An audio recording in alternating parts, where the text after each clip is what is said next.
Hello, everyone. Welcome on in. It is a very special and one of our last Betting Weekly game bet matches of 2024. We're looking ahead to the 8-man ATP Tour Championships in Turin, which start on Sunday, hence the reason why we're coming to you on a Saturday. And it's me, Nigel Seeley, your host, and I'd like to say joining me early on a Saturday morning is our senior ATP Tour handicapper. It is Sean Calvert. Good morning, Sean. Good morning, Nigel. You all right? No, I'm not. I'm very not all right. If the opposite to all right was how I feel, and that is exactly how I feel. If the what, sorry? If the opposite to all right is how I feel. I mean, well, the opposite, I guess, is not all right. Yeah, not all right. I've had an upgrade on Apple to a new OS system. It didn't allow us to use the programs that we use to record our shows here on Thursday for the Premier League show. Hence, we had a record on Zoom instead of our usual recording. It wouldn't allow me unless I upgrade it. I've upgraded on Thursday, and the computer's still now shut down, won't turn on, won't work. Takes an hour to get any page up. I'm using my laptop, which needed an upgrade as well. That isn't working. It's hit or miss whether we got sound. I mean, it's absolute. I'm not all right, Sean. If you answer your question, not all right. This is a role reversal, isn't it? This is normally me with this sort of stuff.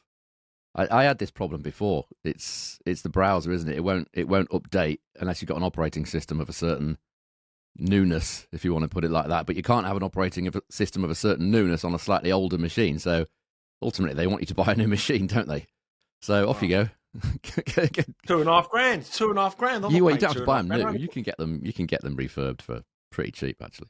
I'm not happy. Anyway, we're carrying on with where we are now. And I've got to do this. I've got to speak to Apple for about another 6 hours a bit later on. I mean, it's absolutely ridiculous. But anyway, enough about me. It's the Tour Championship. I'm all right. I know you're all right. You're up all nice and early. It's the Tour Championship this week, and obviously this is a tournament I've been in the last couple of years. I've been over to Turin. Didn't really fancy it this year and I'm looking at the field and I'm pretty thinking, it's not, the end of the season Tour Championship. People get excited. People come into betting. Do they? See the top 8 players. I think they do. I think they do. I think people like. I don't know why. It and, well, this isn't the greatest of renewals of this tournament, is it? I don't know, people are probably bored of me saying this. I've never been a fan of this tournament. It's just a way of making money out of a bunch of tired players at the end of a very long season. That's all it's ever been. That's all it ever will be. And you can't fault the players because there's a $15 million prize pot. Of course they're going to play. If you ask them to play for no money or something, I think you'd find a serious lack of players at this tournament.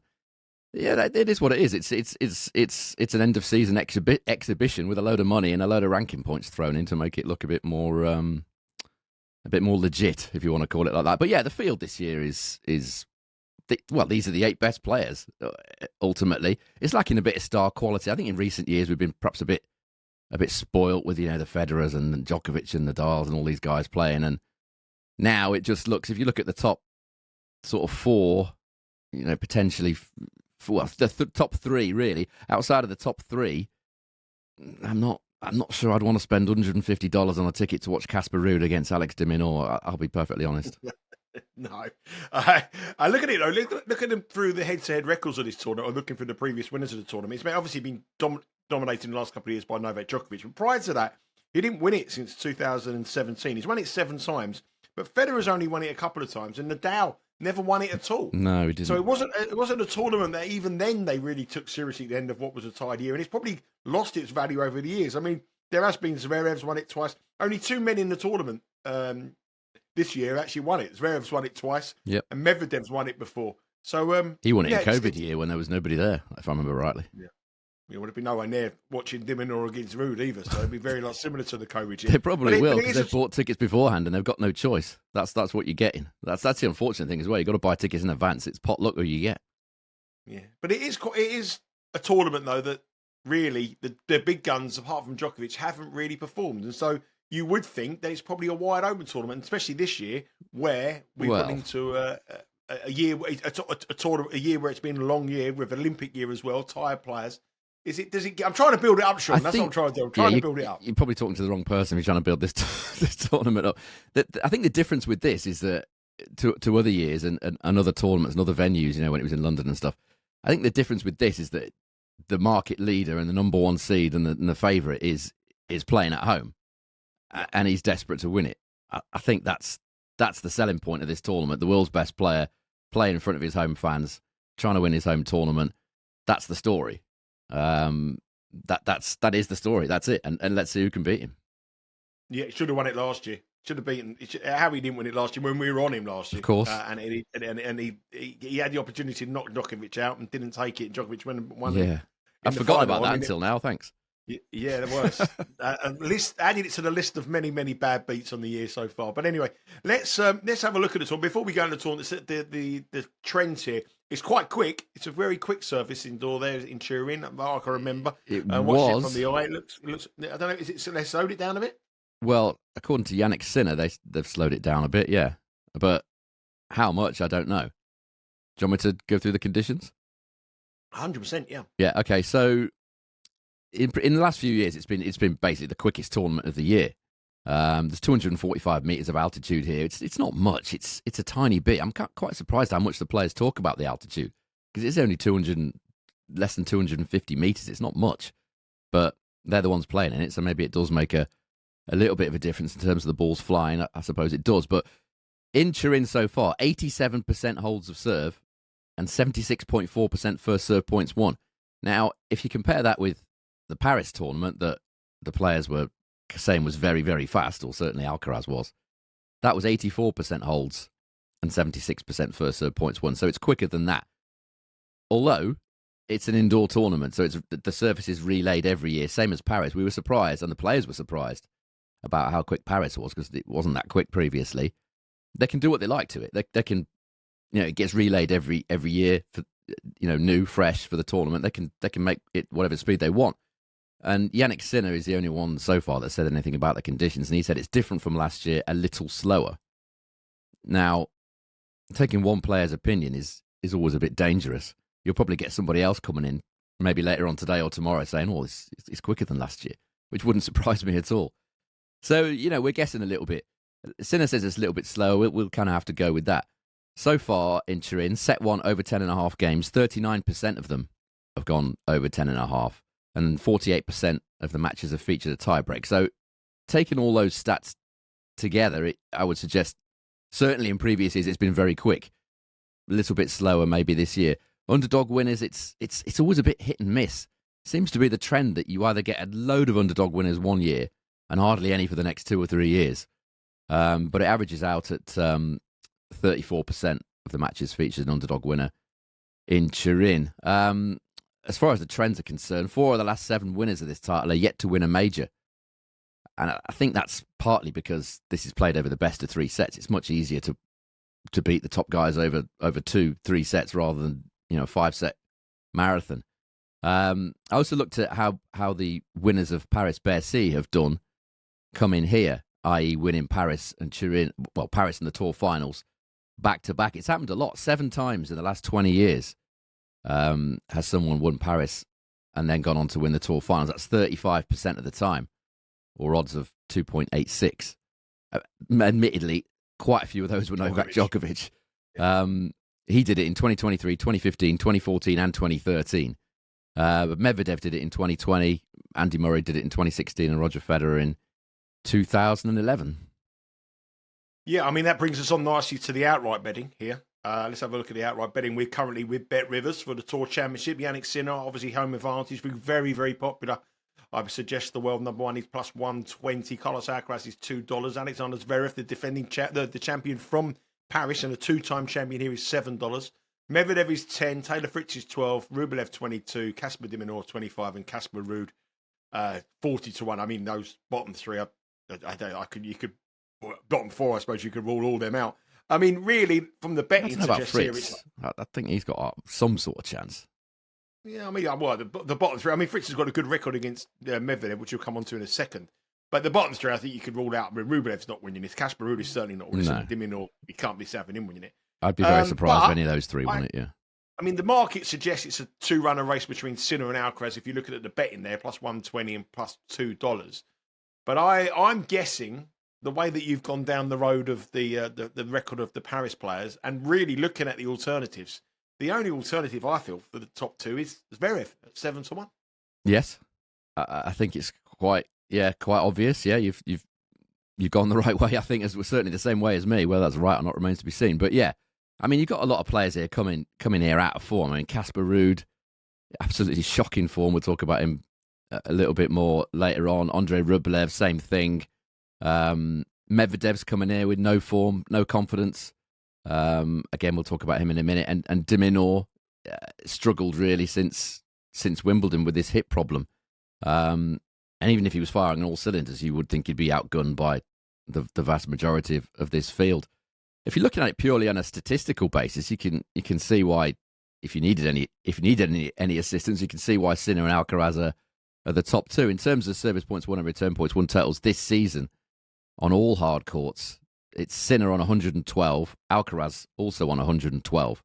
Sinner's won 45 of his 48 matches this season on all hard courts, which is quite staggering, really. So those two are on 112. Then there's a gap back to Zverev, who's on 107. De Minaur's actually on 107, but a lot of his best work was done very early in the season before he had that injury. And then he down onto Rublev, 106, Fritz, 105. Medvedev's the second worst statistically coming into this tournament, 104, and Ruud down there on 103. So you can see why it's a top-heavy market with Sinner and Alcaraz. But for me, as far as Zverev's concerned, the best of three-set format, it gives him the best chance of beating these guys. I'll expand on that a little bit later because I've got some stats about that. But Alcaraz has already admitted that he doesn't like facing Zverev, and Zverev obviously beat Alcaraz here last year. And I'll give you the quote that Zverev came out with a couple of days ago, and it basically mirrors what I've been saying about him for a long time. He says, "Here, I know that if I don't play my best tennis from the first point, I have no chance of winning. Perhaps it has to do with mentality. It's a mindset I must bring to Grand Slams and even to other tournaments, but there's something that motivates me to deliver my best level against the best from the first minute."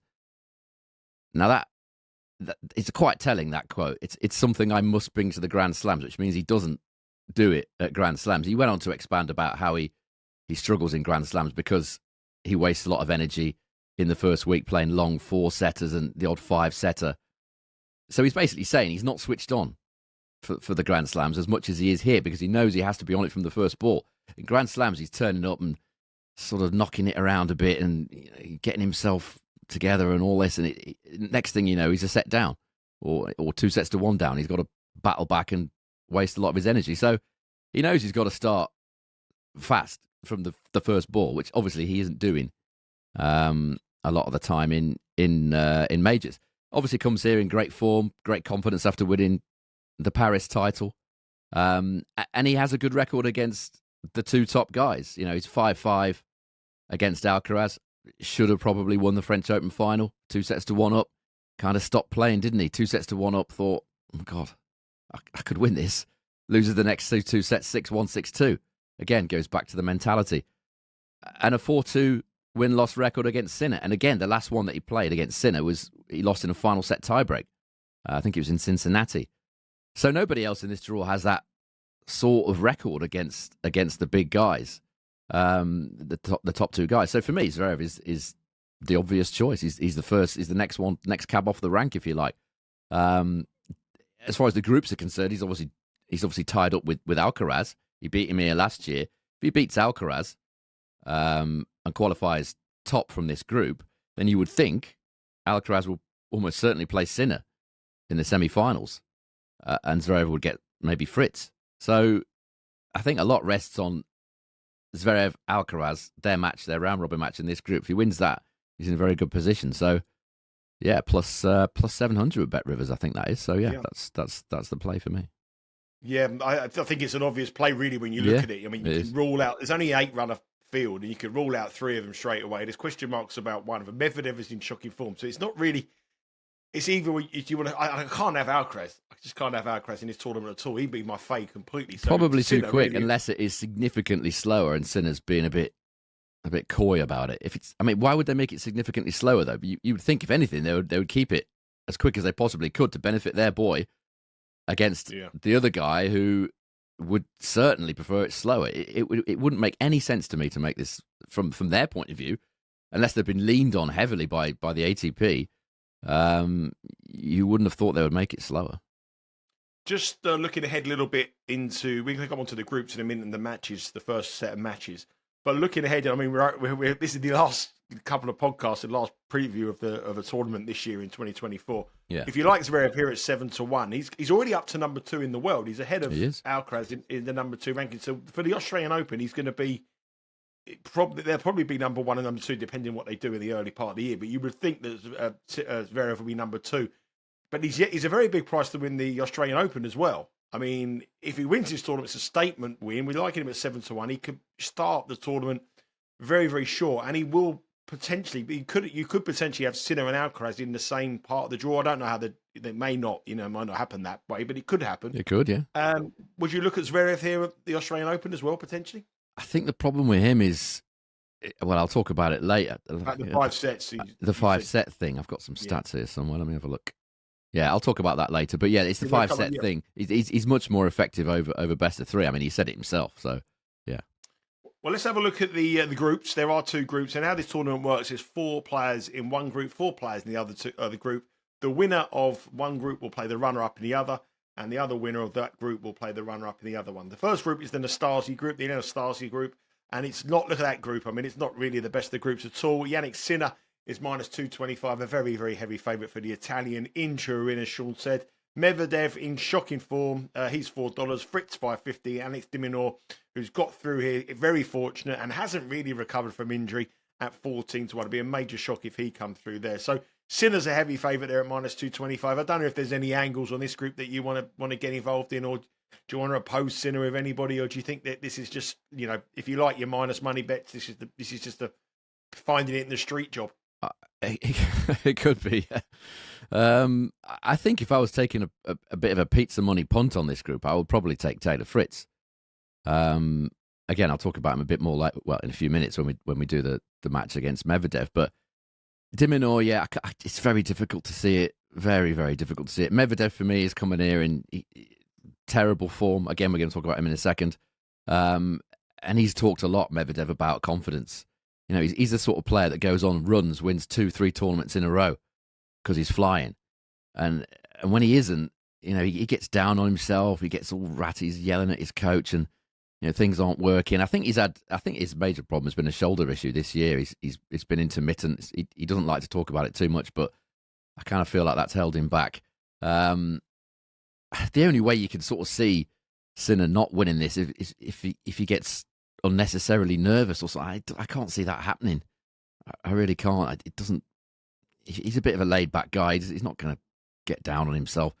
I think Fritz probably would be the only one I would consider if I was just chucking some pizza money at this group. But yeah, it does look highly likely that Jannik Sinner will win this one. Yeah, Jannik Sinner, very heavy favourite, -225. As I said, he's going to be popular in the outright market. He'll be even more popular in the Nastase group. Fritz is the outsider for Sean at +550. Talking of runs, going on runs, I don't know if you see me yesterday. Sean went on a 5K run yesterday. Did you see that? No. What's it? Was this on social media or something? I put it on the Because We Win Instagram page for our parlay and the soccer this weekend. 5K run I've done. Is this to do with getting fit for this match that you're playing? Yeah, I can't walk at all today. I literally cannot walk. My legs are in agony, and because I'm bending down because I'm on my laptop because of these bloody problems with the computer. Yeah. My back is seizing up even more, so I'm trying to get a position where I can sit better. You went from nothing to running a 5K. You didn't do like little warm-up runs. Well, I've always been pretty. I haven't been like a couch. Well, I mean, when was the last time you did a run though? That's probably what I'm getting at. Prior to this, away, not a run for a bus like a dad. I mean, an actual run. I stopped a couple of times. I ran and then I stopped at the bench and then I had a can of lager. Then stopped and ran and then I didn't really. But no, I stopped. But I did 5K. It took me 3.5 hours though. But I did. But I was just curious because you're supposed to. They tell you, don't when you do the old couch to 5K thing. They tell you to do like run for a minute, stop for a minute, run for a minute, all that stuff. That's what I did. But there was. I'm just worried about your health. I mean, that's I wish someone worried about it a few years ago. I wouldn't be in this mess. Let's move on to the next the group. It's the Newcombe group. Now, this is a more interesting group. This is a more interesting group for me. And, Alcaraz here is the favourite at even money. Zverev, as we touched on, is our pick for the outright market at +140. Rublev and Ruud, as we've said, we cannot have. I mean, Rublev is just a meltdown. going crazy last week when he couldn't get the points to come in this tournament. Ruud obviously hasn't won. I don't think he's won a match in 2 months, Casper Ruud. I mean, he's absolutely. I think he won one. It was the one when we opposed him with Sonego. We backed Sonego. Yeah. Ruud won. It's the only match he's won in the last 2 months. Unbelievable for him, and he's in this tournament. But I look at this now, and given what you said about Zverev at $7 to win the tournament, given the fact that I think now Alcaraz is a fade here, and they've slowed it down, which will suit him, I suppose. But I don't think his form coming into it has been great. He's had a long year. I think the Zverev here at plus 140 is a decent bet. But saying that, when he plays Alcaraz in the match, which will determine who wins this group, I expect him to probably be about plus 140 just to beat Alcaraz in the match bet. Yeah. So what we're going to do? We better to play Zverev on the match or take him here and hope that he wins both games. So it doesn't look much value at plus 140. No, it would be better for me personally to back him to beat Alcaraz because there's no upside in him. I mean, he might lose to Rublev. Who knows? Rublev's beaten the last three of the last 4 times he's played him. Then you'd be extremely disappointed about your choices. Yeah, I think you'll probably get bigger than plus 140 for Zverev to beat Alcaraz. Certainly, you'll get roughly the same price, won't you? So I would just go on the individual match personally. Yeah. I don't know when that is. That the second? Is that the final match? It's not the first one, Zverev, so I don't know about the. It's the final match. Zverev v Alcaraz. So Zverev will play Rublev and Ruud first. They play, and that will probably determine the group. And if that does determine the group, I think that if they both go in it undefeated, then I think you might get a little bit bigger than Zverev at the plus 140. And the advice from myself and Sean will be to wait till then to get him to bet the group. Just some updates for you. If you want to see some extra content here, myself and Sean will be back on Tuesday and Wednesday looking at the matches here and for our final week of podcasts. And also Sean will be on Betting Weekly Live on Monday, previewing the matches there for Monday, along with, I think you're on with Dan Roebuck, looking at the matches there. And every day this week, and every week, Monday to Friday, 4 o'clock Eastern, 11 o'clock Eastern time, 4 o'clock UK, you'll be able to watch those shows here on the Betting Weekly Studio. So make sure you subscribe to the channel. Okay, let's move on to the matches, the bread and butter. Let's start off with the first match. Medvedev against Taylor Fritz. Medvedev is minus 157 here to win this match. Taylor Fritz is plus 128. The spread is 1.5. Total is 23.5. And the head-to-head is good with the American. He leads 2-1 in the head-to-head against Medvedev. Medvedev is in the greatest of form. Sean has got a bit of a sort of sneaky feeling that Fritz might do well here. Medvedev is the fade, so I'm guessing that we're heading towards the American here at plus 128. But I'd like to hear what you have to say about this one, Sean. Yeah, I am heading towards the American at plus 128. I think he's actually 3-1 in their head-to-heads if you include all the tournaments, but a lot of them have been exhibitions. I think there's only one that's been actual main-level tournament, which is the one Medvedev won in 2022 in Cincinnati. I think they played one in UTS as well, which Fritz also won. So anyway, so Medvedev comes here, as I said, he comes here low on confidence. He's lost 6 of his last 12 matches, Medvedev, and he hit a lot of double faults last match. I saw him play an awful lot of double faults. I just feel like this shoulder issue that he's had basically all season, which he doesn't like talking about too much. I think it's really affected him this year because his performance this year compared to previous years is well down in terms of results, in terms of stats. If we look at what he's done, for example, 2024 against the other players, the other 7 players in this field, he's 2-8 win-loss against them. So that's a 20% win rate. And his service points won and return points won total is 92 in those 10 matches against the fellow Tour Finals players. It tells a tale. Fritz, much better record against the same group of players. 4-6 win-loss, so a 40% win rate. And his service points won and return points won total is 98. So Fritz has certainly performed better this season against the elite, if you want to call them that, rather than Medvedev has. Just looking slightly further into them stats, Medvedev's only winning 46% of his second serve points. Fritz better, 49%. And Medvedev, he was one of the better returners around. He's only winning 31% of return points in those matches. Even Fritz is slightly better. Not known for his return game, but 32% of return points won for him. So whichever way you look at it, this season against these players, Fritz has got a better record. Fritz has also got a better record this season at main level on all hard courts. As I said when I was talking about the outrights. Medvedev's service points won and return points won total is only 104, which is a good 4 or 5 points behind his what do you call a standard? When he was at his best a year or two ago. It's several points down, 104, and Fritz is on 105, so he's better on that as well, Fritz. And again, it's the second serve points won for Medvedev. He's only won 49% of his second serve points on all hard courts against all opponents at main level this season. Fritz 56%, so quite a lot better for Taylor Fritz. The head-to-head's a strange one. As I said, they met 4 times, but 3 of them were in exhibitions. And Fritz has won 3 of them, and Medvedev, as I said, he won the one that was played at main level, but that was 2022. Things are very different now. And Fritz has shown up well in the Tour Finals. Last year, he came in as a last-second alternate, didn't he? He played 1 set against Hurkacz in a strange situation, then retired, I think, after the first set. But his only proper appearance was in 2022, and he made the semi-finals, lost 7-6, 7-6 to Novak Djokovic in the semi-finals. So, he's a player that has performed well here. His confidence levels for me are much higher than those of Medvedev, having obviously made that final in New York. It just feels like he's in a better place. His belief, I feel, is a lot stronger at the moment, having made that run to the final there, than Medvedev's, who's coming in here struggling. So it's not often that you find a fairly strong case for an underdog in the Tour Finals, but I feel like this is one. So plus 128 with Bet Rivers for Taylor Fritz.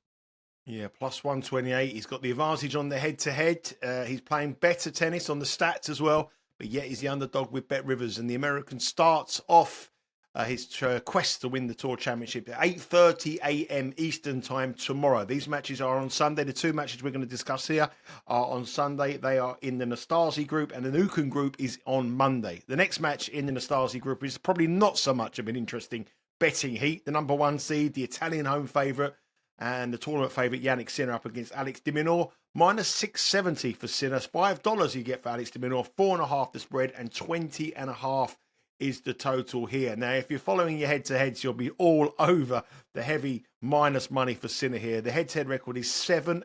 7-0. In their last 4 or 5 matches they played, Sinner's won easy. Straight set, so easy win in Toronto final, 6-4, 6-1. An easy win in the Rotterdam final, 7-5, 6-4. Davis Cup, he won 6-3, 6-love. In the early career, the Next Gen finals and the Australian Open, it was a little bit closer. But he's got a very, very overwhelming record. De Minaur isn't 100% fit. And if you like your minus money and you like your heavy odds on, I think you'll be all over minus 670 Jannik Sinner. It's going to be quite hard to find any value in this one, Sean.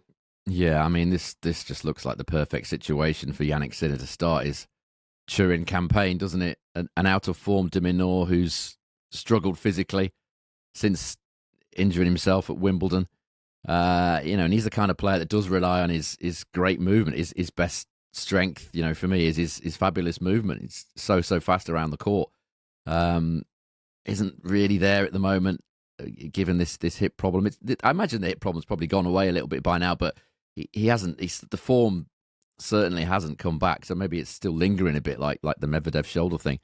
And obviously, Sinner's beat him 7 times out of 7, as you said, and it's 16-1 in sets to Jannik Sinner. And if we look at the service points won and return points won totals of those 7 matches, 112 to 88 in favour, obviously, of Jannik Sinner. Sinner winning 45% of return points against De Minaur. De Minaur's only held serve 60% of the time. And the vast majority of these matches have been played on indoor hard. There's only one that was on clay. They're all been played on hard courts apart from one. And Sinner's held serve 89% of the time. So it's been a very favourable matchup. I mean, that Rotterdam match, it was reasonably close. Much slower conditions there in Rotterdam. It was kind of a hard-fought one for Jannik Sinner. It wasn't easy. But that was when De Minaur was flying. He's certainly anything but at the moment. Obviously, he's on debut as well at this tournament, De Minaur. I was a little bit concerned about players on debut because sometimes they get a little bit overwhelmed by all the sort of razzmatazz, and it's not really like any other tournament, is it? You've been there. There's a lot of hype, a lot of the music's banging out, there's all lights blaring, everything's going on, and you're playing against 100% the best players in the world all the time. You haven't got like an easy first round match to ease yourself in. First up, Jannik Sinner. There you go. See how you get on. It's not easy. What does de Minaur do that's better or comparable to Jannik Sinner? I would suggest probably just movement. I don't think there's anything technical in his game that's better than Jannik Sinner for me. I don't know what you think, but just movement for me. Sinner's not a bad mover, but de Minaur is probably the elite mover on the tour. So he has to have that. He has to be moving at his best to sort of stand much of a chance here. I mean, their opening sets have been competitive. 5 of their 6 at main level have gone to either 10, 12 or 13 games, including that last one in Rotterdam. So if you're having a bet on this, you're looking for a bit of value, I would suggest plus 107 with Bet Rivers about the opening set going over 9.5 games. So it's only got to go, it's only got to go 6-4 or higher. And you've got that catch. That's plus 107 with Bet Rivers. Yeah, plus money. 9.5 games, very rare you get that, especially you get to 2 players in the top 8 in the world to get more than 9.5 games. Maybe an angle. There's 39 different markets available with Bet Rivers on the app and also on their website and all these different matches. And there'll be obviously live in-play action as well. And if you bet with Bet Rivers, you'll be able to watch live and bet live. All these matches will be streamed on the app and on the website to your mobile device or your tablet or your home computer. That's the 2 matches for tomorrow, Sunday. Let's move across that one. That one is at 2:30 p.m. Eastern time, just so you know, after the first match, the Medvedev match. Let's move across to Monday's action. And again, we have another very, very heavy favourite here. Carlos Alcaraz against Casper Ruud. Carlos Alcaraz is minus 835. I don't think I've ever seen a guy that short in the Tour Championships. Actually, these are the top 8 players in the world, bear in mind. You got someone at minus 835. Casper Ruud is $6. We told you about how out of form he is. 4.5 is the spread. 20.5 is the total. Ruud has beaten Alcaraz before a couple of times. Their head-to-head record is 4-2 in the favour of Alcaraz. But the time that Ruud won was in an exhibition match in Hurlingham Club and another exhibition match in Abu Dhabi. In the 4 tour matches, it's been one-way traffic. It's all been Alcaraz and all pretty much in straight sets apart from the win in the US Open where Ruud did take a set off the Spaniard. Really difficult to find an angle in here at all. I mean, Ruud is playing dreadfully and Alcaraz, for me, is a fade. How can you really possibly have a wager on this one? Well, you can. It's probably speculative. It's not easy to find value in these World Tour Finals matches. I'm trying to think of an extremely short. I think Federer might have been about 1-10 to beat Janko Tipsarevic in about 2009 when Tipsarevic randomly qualified. I think Djokovic let him win. I think didn't Tipsarevic beat Djokovic at the Tour Finals? Yeah. I think that happened. Very suspicious.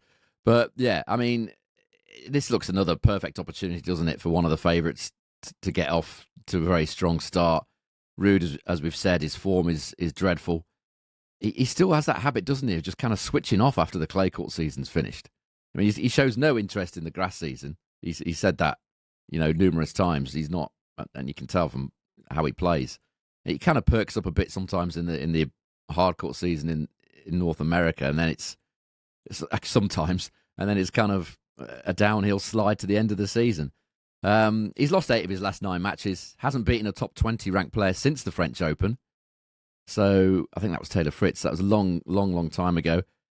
You would think if Jannik Sinner is correct about his assessment of the conditions, if it is slower this year, you would feel that would help Alcaraz a little bit.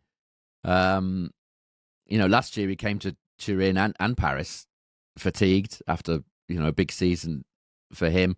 That doesn't seem to be the case this time around. He seems to be a lot perkier in the recent months. On the Asian swing, and perhaps a little bit unlucky in Paris. He got beaten by a redlining Humbert who just redlined his game and was able to snatch the win in very, very quick conditions. So if you look at the head-to-head, as you said, it's 4. I haven't got the Hurlingham Club there. It's not good enough to be listed in my stats. We're members. It was in the newsletter. Oh, it was in the newsletter, right? Okay. So I don't even know the score of that. But as far as I'm concerned, the head-to-head at main level is 4-0. Service points won and return points won. Alcaraz 110, Ruud 90. Again, return points won. Alcaraz 43% of return points won. Ruud just 33%. Alcaraz holds serve 84% of the time against Casper Ruud. Ruud holds serve 67% of the time against Alcaraz. Alcaraz is creating 0.88 breakpoint chances every single Ruud service game. And Alcaraz is winning 75% on his first serve. Ruud just 61%. So the head-to-head overwhelming. Again, I've looked at what these players have done against their fellow competitors in the Tour Finals. Alcaraz got excellent record against this field. 9-2 win-loss. Service points won and return points won, total of 104. Casper Ruud 1-3 win-loss and a total of 96. So I'm struggling to build much of a case for Casper Ruud here. If you look at the last 10 matches Casper Ruud's played, he's coming in with a service points won and return points won total of 98. And he's only broken serve 13% of the time. And he's not played particularly great opposition in those matches either. Lost to Bonzi, didn't he, a few days ago in Metz when he finally turned up. And Alcaraz is total. He had no interest in that match whatsoever. He doesn't hide it, though.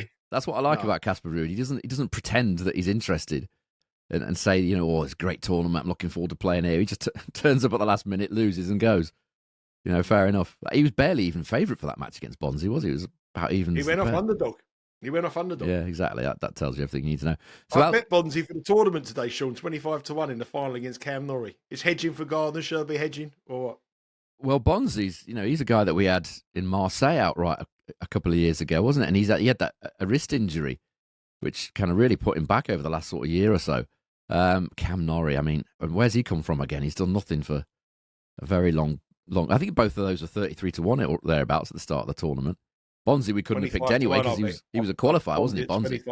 25-1, I bet Bonzi. Yeah, I think he's got a decent chance, more than decent chance against Cam Norrie. But Alcaraz, last 10 matches, service points won and return points won, total of 111. So he's had a very strong end to the season. So, yeah, it's just Alcaraz for me. The lean would be under 20.5 games. I feel like he can get this done, something like 6-4, 6-3 or something like that. That's a minus 114 chance of Bet Rivers. That's the only advice I can offer on that one, really. Yep. Yes, there's the only angles there you're really going to go in for. Very interesting match. Carlos Alcaraz, a very heavy favourite. Will Ruud care about it? We don't think so, but a heavy favourite, minus 835. Okay, let's move on to our final match. And it sees our tournament pick, Alexander Zverev. Remember that first match is 8:30 on Monday morning, Eastern time. 2:30 Monday, Alexander Zverev takes on Andrey Rublev. Zverev, our tournament favourite, is minus 305. Rublev is plus 245, spread 3.5 total here. The highest of the whole first round set of matches, 23.5. If you look at the head-to-head, it's 6-4 in favour of Zverev. The German leads 6-4. But he won the very first 4 meetings between these two. And then Rublev has had the better in the recent matches between the two. So, interesting one here. Rublev isn't playing well. I know he beat Zanego and then pulled out of Metz, which was a disaster for me. But prior to that, smashing up rackets, going crazy on the court. He was just desperate to get here. He's got here. Is he able to turn on any form, or is Zverev going to run through him like he has done in 6 occasions before? Well, I think this might be more competitive than the last 2 matches we've just talked about, given that, as you said, Rublev has won 3 of their last 4 meetings, but they were all in 2023. And that was the season when Zverev was coming back from that horrific injury that he had at the French Open the previous year. So certainly the first couple of meetings of that year, you would expect Zverev to be struggling a little bit. So I think the head-to-head recently is a little bit misleading. Zverev certainly wasn't firing all cylinders, certainly wasn't playing the way he's been playing this year. And by the time 2023 finished, Zverev beat Rublev here in Turin. So yeah, I think that head-to-head recently is a little bit misleading. And Zverev has a much better record here at the Tour Finals where, as I said earlier, I feel like the shorter format gives him a much better chance of beating the elite players. He's often just, he doesn't really wake up. He's very passive sometimes over the best of 5. He knows he's got to be on it from the start and stay on it, which he can do for 2 or 3 sets. If we look at what Zverev's done, actually, this is what I alluded to earlier. What Zverev's done against top 5 ranked opponents over the best of 3 sets in his career. He's won 24 out of his 53 matches. That's 45%. Many of those were against like Nadal, Federer, Djokovic. So a very decent, and recently Sinner and Alcaraz. So he's won 45% of those matches, which is pretty good. But over the best of 5 sets, he's only won 1 of 14, which is 7%. And he's lost 5 times in the 5th set, several times in a final set tiebreak. So the shorter format has certainly benefited Zverev. And, he's won this tournament twice. His record at the Tour Finals in all venues, for him, that's just here in London. He's got a 61% win rate, Zverev, and a service points won and return points won total of 102, which is very good when you consider he's playing the best of the best. And Rublev, his record is pretty poor, again, as you would perhaps expect. 31% win rate, Rublev. Service points won and return points won total of 95. It's the same story with Rublev. You feel like he doesn't really feel like he truly belongs in this sort of company. And that shows in some of the performances he's produced here over the years. Current form obviously heavily favours Zverev as well. Rublev been struggling since he had an operation after the US Open. He's only won 6 of his 11 matches since New York. If we look at the stats of their last 10 matches each, Rublev 5-5 win-loss and a service. It's not bad actually. Service points won and return points won total of 104. It's all right. It's maybe a squeak down on his best level. But Zverev 8-2 win-loss and a total of 110. So current form favours Zverev. Tournament form certainly favours Zverev. Interestingly, they're head-to-head in 9 or 10 matches. None of their 9 opening sets that they've contested has gone over 10 games. So what would perhaps interest me here is Bet Rivers have got a prop market on the set 1 score, set 1 correct score. Zverev 6-4 is a 4.1 chance, and 6-3 is 8.5. So Bet Rivers are pretty confident that I think that Rublev's going to serve first. I guess Zverev, when he wins that'd be a bit strange, though, wouldn't it? Zverev winning the toss and choosing to receive. Maybe he does. I don't know. I guess he must do, because that's why they've done these prices this way around. They're very rarely wrong on these things. So Zverev 6-4 would be my idea here. That's a 4.1 chance for Bet Rivers. And great bet, because last year they met in the group stage as well, and Zverev won 6-4, 6-4. So very few of their sets at all have gone over 10 games. Yeah, so that 4.1 is definitely a bet, the lean that I like. I think Zverev to win straight sets as well, 2-0, probably be a bet for me as well. I've headed across to the Bet Rivers website, loads of different markets in that match. It's 2:30 the local time, 8:30 p.m. Eastern time, which is on Monday. So Monday, 8:30 p.m. Eastern time, approximate time. Should make sure you check the timings with Bet Rivers and when the order plays. And order play is announced now, but keep an eye across them. So that is it for the Tour Championship. 4 matches previewed, an outright preview, groups previewed as well, the final tournament of the year. And what are your final tournament picks, Sean, for the first for the outright and the matches, the first set of rubbers? Yeah, the outright, I think you have to take Zverev if you're looking for a bit of value. I mean, Sinner is the obvious favourite, but very, very short in price when he's playing all the best of the best. So Zverev to win it. It's win only this, plus 700 with Bet Rivers. And I think the best bet for me, certainly in the first couple of days, is Taylor Fritz as underdog, plus 128 with Bet Rivers to beat Medvedev. Yeah, that's the first match tomorrow, Sunday. Nice early start, 8:30 a.m. So make sure you get those bets on the American. Is always a very popular bet with Bet Rivers, Taylor Fritz, and obviously at this kind of price, we like him as well. There is the figure for the year, minus 546. A Zverev win will be much needed on there. So would a Fritz win as well. Hopefully, over the next 3 shows, we can turn that negative into a positive. And that is exactly what Rory Giovanni did with a good showing at the end of the year to finish the WTA show at plus 1.49 units for the season. The tennis may be over this week, but there is plenty of soccer action across Europe and in the UK. And the guys on Betting Weekly Extra Time and Betting Weekly Premier League have all their shows available by subscribing to the Betting Weekly Studios on YouTube. We also have a newsletter out as well, and loads of you have subscribed to the newsletter. Thank you very much for joining. We started the week with 2 picks on the week and 2 winners as well. The newsletter gets into your inbox every Monday and gives you picks for that particular week. And you can subscribe to that again for free at www.bettingweeklystudios.com. All you have to do is put your email address in there and you'll be added to the mailing list. And on Monday morning, the email will drop into your inbox for the best bets for that week. Make sure you keep following us on our socials at Because We Win on Instagram and on Twitter. And please download this podcast, Betting Weekly Game Bet Match. Okay, that's it for today. We will be back on Tuesday and Wednesday on Betting Weekly Game Bet Match. And remember, Sean will be with Dan Roebuck live on Monday at 11 a.m. Eastern Time, 4 p.m. in the UK, talking all things tennis, more angles as well on the big matches, and looking at the reaction to the first round matches and hopefully the first set of matches. And hopefully when you join us on Monday, we'll be able to celebrate a nice winner with Taylor Fritz. Sean, thank you for bearing with me with my computer issues. Hopefully I have this rectified. If not, I'm going to be a very, very expensive weekend down the Apple shop. Yes. Trying to get a new Mac, which I'm not very, very happy about. I'll bet. But anyway, take it easy. Good luck with your bets, and we'll speak to you all again, back again on Tuesday.